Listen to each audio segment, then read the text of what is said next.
നമ്മുടെ China grass നല്ലവണ്ണം melt ആയിട്ടുണ്ട്. ഇതൊന്ന് അരിച്ച് വേണം ഈ പാലിലേക്ക് ഒഴിക്കുന്നത്. എന്തെങ്കിലും തരിവെല്ലാം മെൽറ്റ് ആകാത്ത ഉണ്ടെങ്കിലേ അത് മാറിപ്പോട്ടെ. അപ്പം നമ്മൾ ഇത് തീ ഓഫ് ചെയ്യാം. ഇത് മെൽറ്റ് ആയിട്ടുണ്ട് നല്ലവണ്ണം. ഇത് 10 ഗ്രാം ചൈന ഗ്രാസ് ആണ്. മെൽറ്റായി. ഇനി അടുപ്പിൽ നിന്നും ഇത് മാറ്റി വെക്കാം.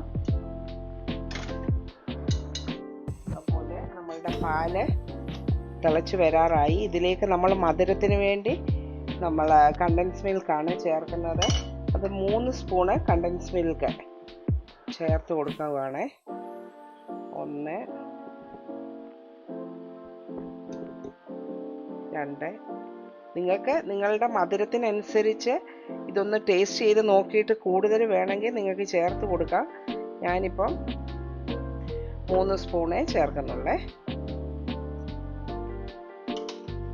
ഇതിപ്പോൾ ഞാൻ 3 സ്പൂൺ കണ്ടൻസ് മിൽക്ക് ഇട്ടിട്ട് ഒന്ന് ടേസ്റ്റ് ചെയ്തപ്പം കുറച്ച് മധുരം കുറവുണ്ട്. പുഡിങ് ആയി വരുമ്പം ഇച്ചിരൂടെ ഇപ്പം നമ്മൾ നോക്കുമ്പം കുറച്ച് മധുരം മുന്നോട്ട് നിന്നാലേ അത് പുഡിങ് റെഡി ആയി കഴിയുമ്പം നോക്കുമ്പം ആവശ്യത്തിന് മധുരം വരത്തുള്ളൂ. ഇവിടെ മധുരം കുറവ് മതി, എന്നാലും കുറച്ചുകൂടെ വേണം. അപ്പം ഞാൻ കുറച്ചുകൂടെ ചേർത്ത് കൊടുക്കുവാണ്. അതാണ് ഞാൻ പറഞ്ഞത്, നിങ്ങളും മധുരം ചേർക്കുമ്പം നിങ്ങളുടെ ഇഷ്ടത്തിനൊന്ന് ടേസ്റ്റ് ചെയ്ത് നോക്കിയിട്ട് വേണം ഇനി ബാക്കി കാര്യങ്ങളെല്ലാം ചേർക്കാൻ. അപ്പം ഞാൻ പാല് കാച്ചി മൊത്തം 4 സ്പൂണ് കണ്ടൻസ് മിൽക്ക് ചേർത്തു.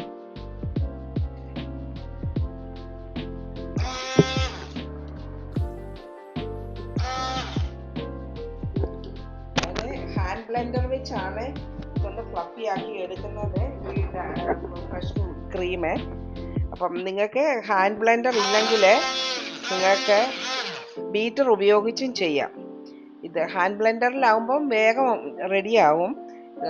ബീറ്റർ വെച്ച് ഉപയോഗിക്കുമ്പോൾ നമ്മൾ ഇച്ചിരി കുറേ സമയം ഒന്ന് അടിച്ചെടുക്കണം. അത്രയേ ഉള്ളൂ വ്യത്യാസം.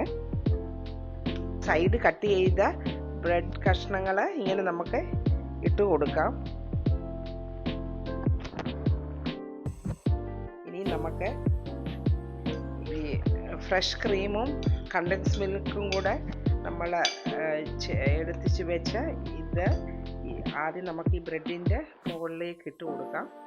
അത് ബ്രെഡിലെല്ലാം നല്ലതായിട്ടൊന്ന് സ്പ്രെഡ് ചെയ്ത് കൊടുക്കണം.